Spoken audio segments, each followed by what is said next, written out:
Irmãos e irmãs, vamos a mais uma liturgia da palavra, momento de fé, de introspecção, de meditação. É hora de abrirmos o coração para Deus, senão nós vamos nos secularizar, nos mundanizar e perderemos a salvação eterna. Temos que deixar Deus nos falar. Liturgia da Palavra da Igreja Católica Apostólica Romana, que é veiculada nas celebrações do mundo inteiro. 8 de janeiro de 2020, quarta-feira. Estamos na semana da Epifania. A cor dos paramentos litúrgicos é a cor branca. No rito da celebração temos o prefácio da Epifania ou do Natal e o ofício do dia. Antífona da entrada. O povo que andava nas trevas viu uma grande luz. Para aos que habitavam nas sombras da morte, uma luz resplandeceu. Isaías capítulo 9, versículo 2. Oração do dia. Ó Deus, luz de todas as nações, concedei aos povos da terra viver em perene paz e fazei resplandecer em nossos corações aquela luz admirável que vimos despontar no povo da antiga aliança.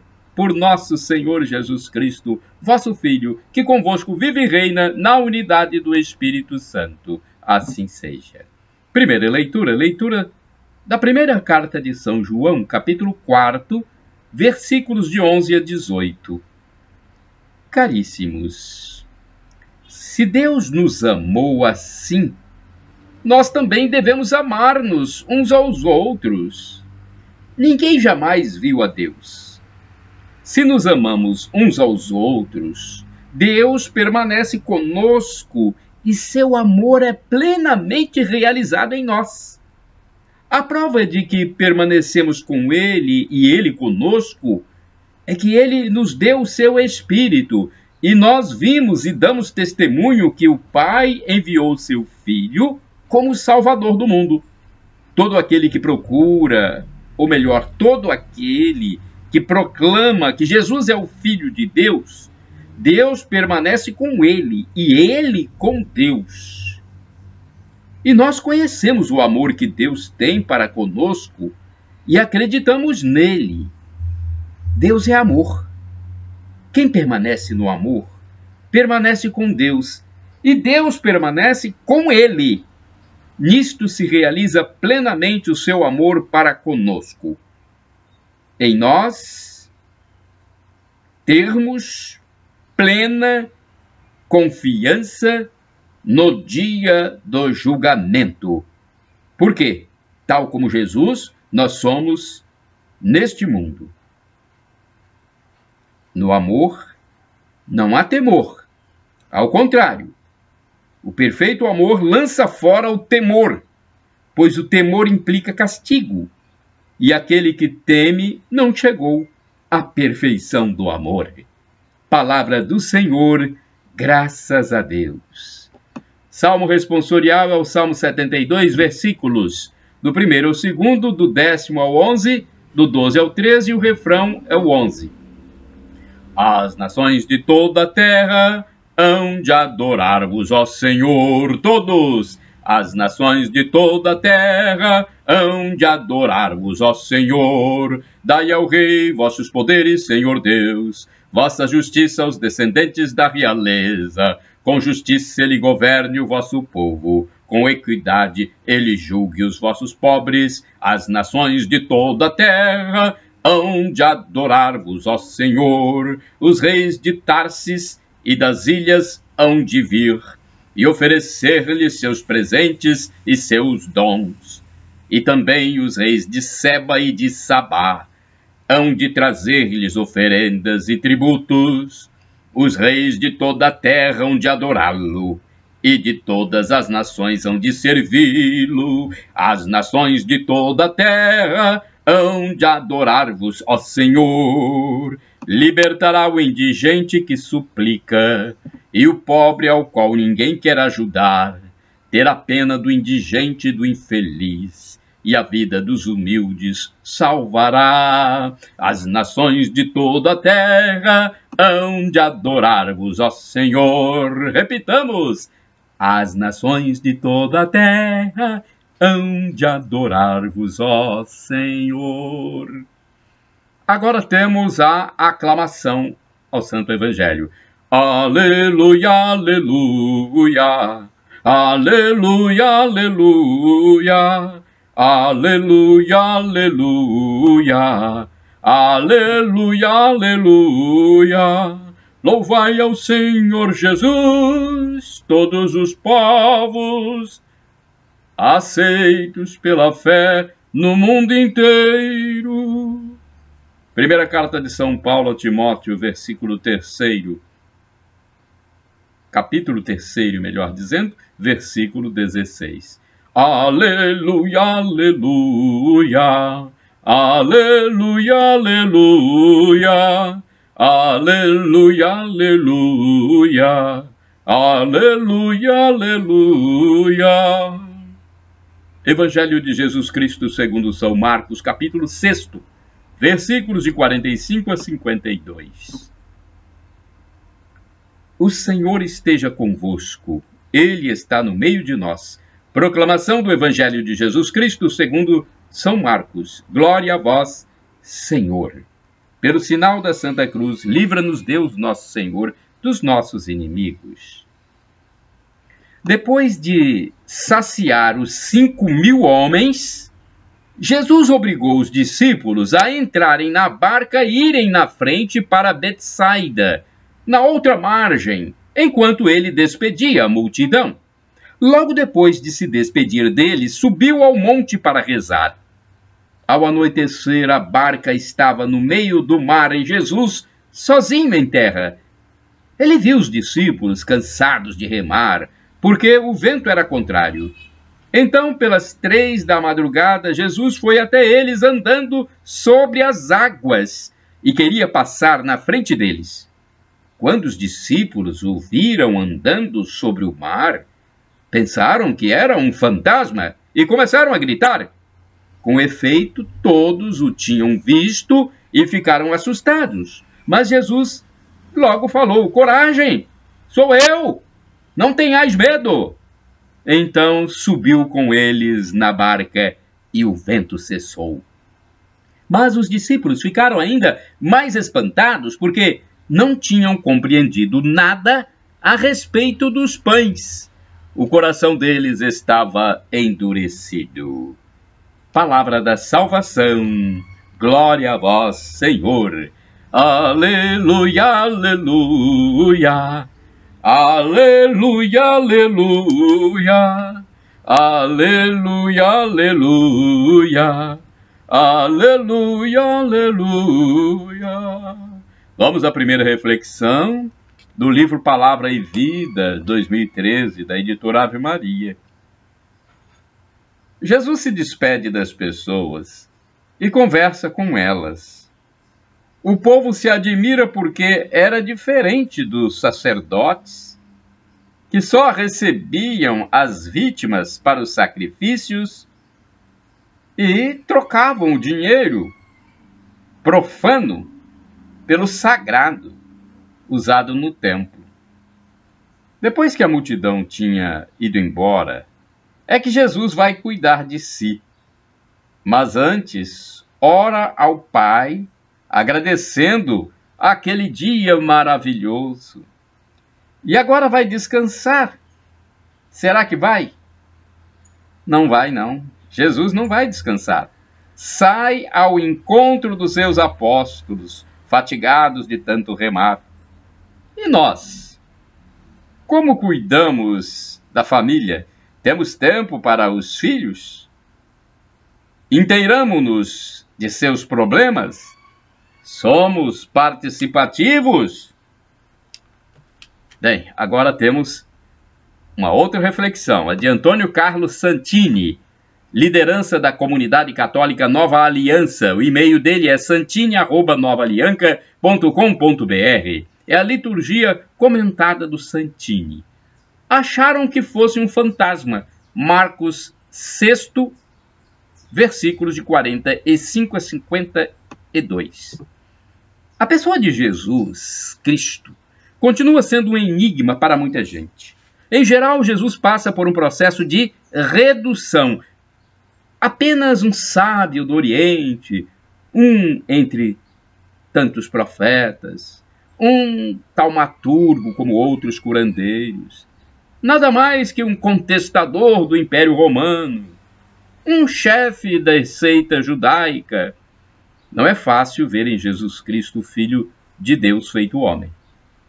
Na cena deste evangelho, ao ver que Jesus caminha sobre as águas em meio a uma tempestade no lago de Genezaré, os próprios discípulos pensam ver um fantasma e o mestre precisa serenar os ânimos deles e dissipar o seu terror. Não tenham medo, gente. Não tenham medo. Jean Valette comenta: por certo, existe um elemento de ignorância e de superstição nesse temor que nos faz confundir Deus com o indeterminado fantasmagórico e todas as possibilidades ameaçadoras e imprevisíveis que nos parecem agitar os espaços do desconhecido e do futuro. Mas, sem dúvida, é preciso ver mais profundo. Esse temor é também a expressão de uma justa apreciação do mistério e da santidade de Deus. O temor que nos vem da ação divina é aquele dos caminhos abertos a uma liberdade que desperta em nós a vertigem da diversidade dos possíveis e a necessidade de assumir o risco da obediência e das escolhas ligadas à fé. Corremos de fato o risco de reduzir nossa religião a uma série de práticas e ritos seguros que não nos exponham a alguma manifestação próxima de Jesus Cristo em nossa vida. Isso poderia ser perigoso. Basta ver como o entusiasmo religioso dos jovens desperta arrepios nos cristãos acomodados. É quando se erguem vozes de alerta e conselhos de moderação. Os pregadores insistem em domesticar Jesus Cristo, tomando-o ou tornando-o uma figura mansa, inócua, incapaz de ameaçar. E o mestre, na contramão, insiste: vai, vende tudo que tens e depois segue-me. E ainda, se alguém me quer seguir, tome sua cruz cada dia e depois me siga. Figuras como Francisco de Assis e Teresa de Calcutá, que acolheram sem meias medidas o chamado de Cristo, acabam assustando os fiéis. Um simples crucifixo na parede das repartições públicas provoca alergias e clamores pelo Estado laico. É o medo. É o medo. O mesmo medo que aterroriza os inimigos de Deus ao verem a coragem dos mártires diante de seus carrascos e torturadores. Orai sem cessar, irmãos e irmãs. Salmo 34, versículo 5.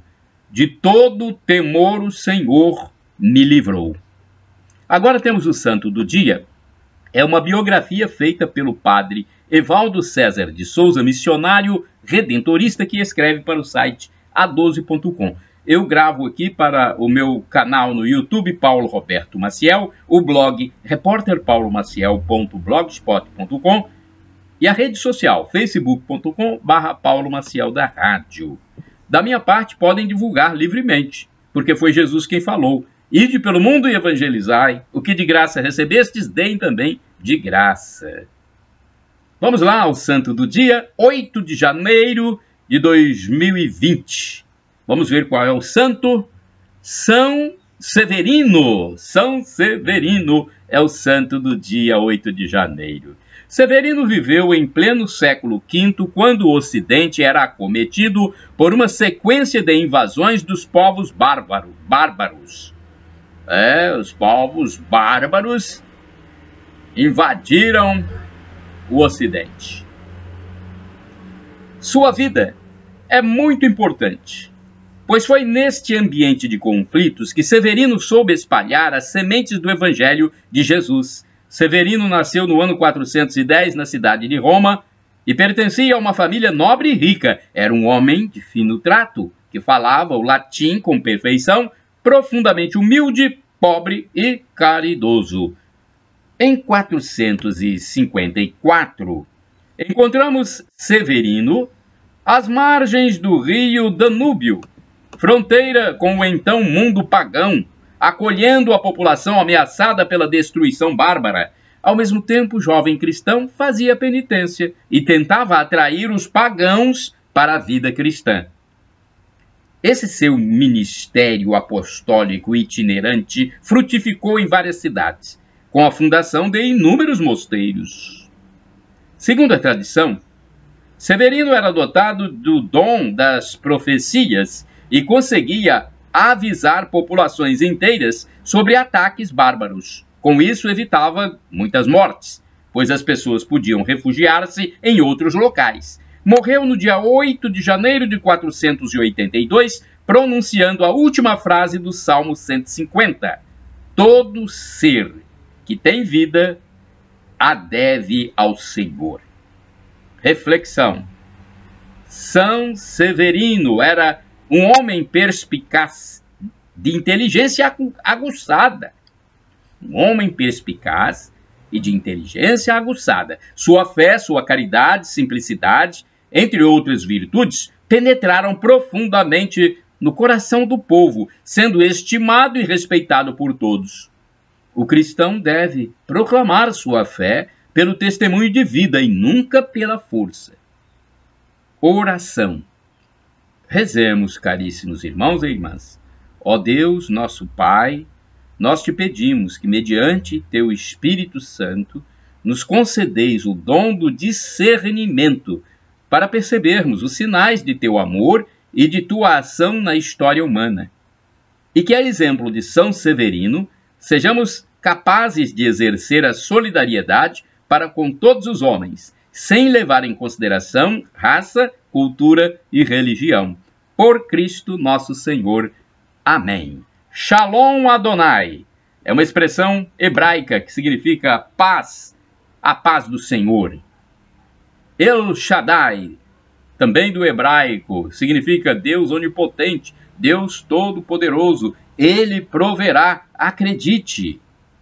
E temos do aramaico, dialeto de Jesus, esta expressão, Maranata ou Maranatá, vem Senhor.